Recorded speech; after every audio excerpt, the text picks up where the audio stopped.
Hallo und willkommen zu unserer Serie Mein Laptop von innen. Hier möchte ich euch in einem schnellen Überblick zeigen, wie ihr den Akku tauscht und wie ihr an die wichtigsten Komponenten herankommt, wie SSD, RAM, Lüfter. Ich zeige euch dabei das Innenleben des Laptops. Ich zeige euch auch, was es an Tipps und Tricks noch gibt, was ihr vielleicht beachten müsst. Und dass es im Grunde genommen nicht so schwer ist, einen Laptop aufzuschrauben und an die einzelnen Komponenten heranzukommen. Legen wir los!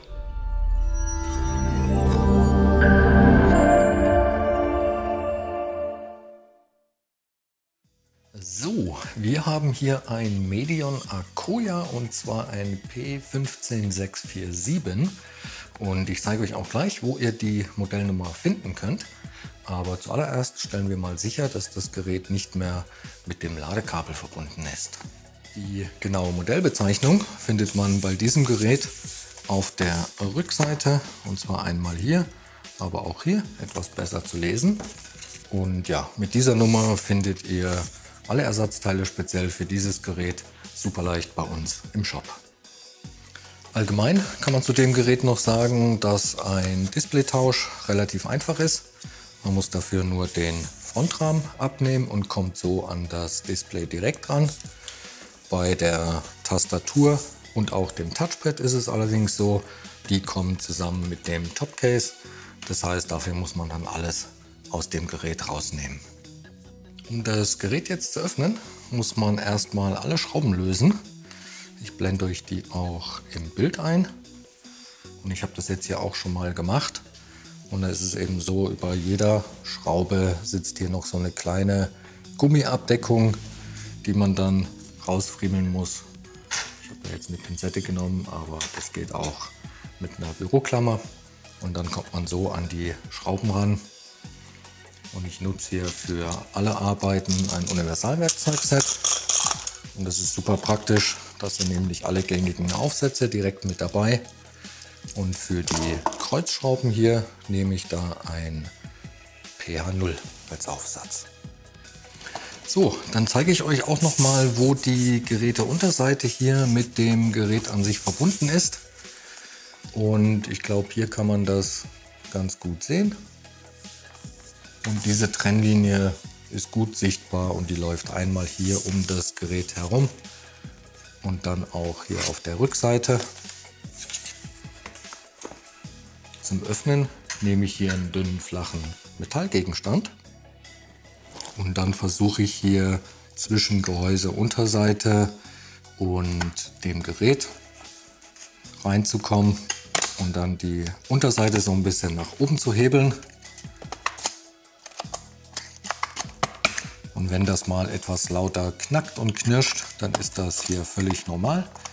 Das ist einfach, wenn die Einraststellen sich lösen. Und meistens kann man dann auch schon mit der Hand drunter fassen.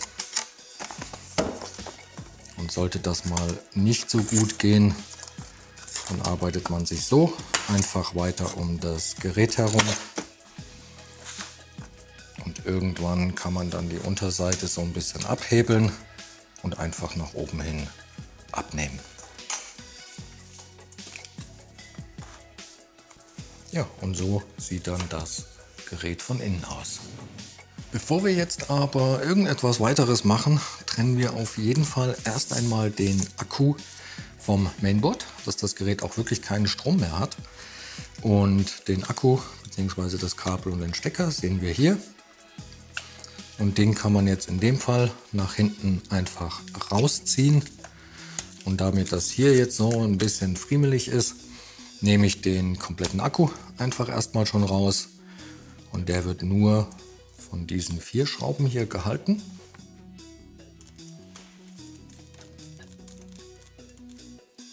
Ja, und dann kann man den Akku einfach nach oben hin so ein bisschen anheben. Und dadurch kommt man auch hier an das Kabel dran und kann dann einfach über ein bisschen Wackeln hin und her rutschen, das nach hinten hin rausziehen. Und so haben wir jetzt auch gleich 2 Fliegen mit einer Klappe und kann so auch den Akku gegebenenfalls austauschen. So, was können wir hier noch sehen? Wir sehen hier die beiden RAM-Riegel. Da ist der Lüfter und der Heatsink, der die CPU und auch die GPU kühlt. Hier sehen wir das WLAN-Modul mit den beiden Antennen. Die SSD ist hier unter dem Breitbandkabel versteckt. Und hier sehen wir noch die 2,5 Zoll Festplatte. Die ist nicht bei jedem Gerät bestückt. Und sollte hier keine verbaut sein, dann muss man auf jeden Fall auch den Adapter und das Kabel dazu kaufen, das dann hier angeschlossen wird. Den RAM zu tauschen ist super einfach. Dafür muss man nur diese beiden silbernen Klammern hier an der Seite so ein bisschen nach außen ziehen. Und dann springt der einen schon förmlich entgegen. Dann kann man den einfach rausziehen und eben gegebenenfalls tauschen. Und beim Einbau genauso einfach. Nur schauen, dass der bis ganz hinten im Slot steckt. Ein bisschen nach unten drücken, bis die beiden Klammern wieder einrasten. Und schon ist das erledigt. Um die SSD zu tauschen, sollte man hier auf jeden Fall erstmal das Breitbandkabel wegmachen. Und da ist es so, das hat hier noch so ein kleines Klebeband. Und dann hieß das ein Kippstecker hier. Das heißt, man kann nicht einfach an dem Kabel ziehen. Den klappt man erst nach oben hin auf. Genau so. Und dann kann man das Kabel hier rausziehen. Das ist auch hier noch ein bisschen verklebt. Und ja, die SSD selber, die ist jetzt hier noch in einer Hülle, wird aber nur von dieser einen Schraube hier hinten gehalten. Und sobald man die gelöst hat, kann man die SSD so ein bisschen nach oben hebeln und dann aus dem Slot ziehen. Und dann sieht man hier, die ist einfach nur in die Hülle eingesteckt. Ja, und so kann man die dann eben auch tauschen. Der Einbau ist genauso einfach. Die SSD kommt einfach wieder in die Hülle. Beziehungsweise man kann sie auch erst hier einstecken. Dann die Hülle drüber. Schauen, dass die richtig bis hinten im Slot steckt. Ja, und dann muss man die nur noch wieder verschrauben. Bei dem Kabel auf jeden Fall schauen, dass das wieder richtig drin steckt, bis zu dieser Linie, die man hier sehen kann. Das kann bei dem Stecker auch manchmal ein bisschen friemelig sein, bis ganz hinten rein. Wieder zuklappen und dann ist das auch erledigt. Die 2,5 Zoll Festplatte wird hier über den SATA-Stecker gehalten. Und die ist einmal von den 4 Schrauben hier, wo das gesamte Gehäuse quasi drin sitzt, und die SSD selber wird dann jeweils nochmal von den Schrauben hier außen auf beiden Seiten gehalten und ja, super leicht zu tauschen. Den Lüfter kann man bei diesem Modell auch einzeln tauschen und der wird nur von 2 Schrauben gehalten und wir sehen hier noch den Stecker, der auch unter dem Breitbandkabel durchläuft. Und da würde ich jetzt auch empfehlen, erst den Lüfter an sich zu lösen. Und dann kann man den nach oben hin aus dem Gerät nehmen. Und auch hier das gleiche Spiel. Ich würde auf jeden Fall das Breitbandkabel rausmachen. Und dann kann man den Stecker, ich würde jetzt hier in dem Fall nicht an den Kabeln ziehen, eher versuchen, den Stecker hier zu greifen und nach hinten hin rauszuziehen.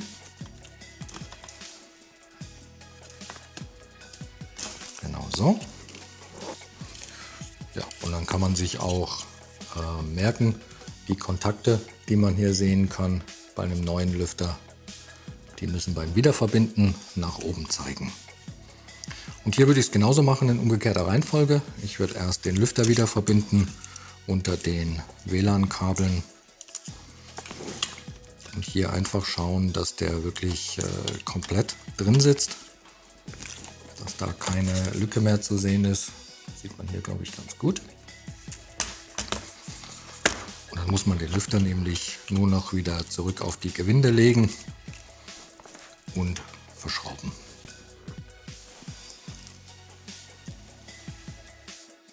Auf jeden Fall nicht vergessen, auch das Kabel wieder zu verbinden. Und genau wie bei der SSD Schauen, dass das richtig drin sitzt, bis ganz zum Anschlag.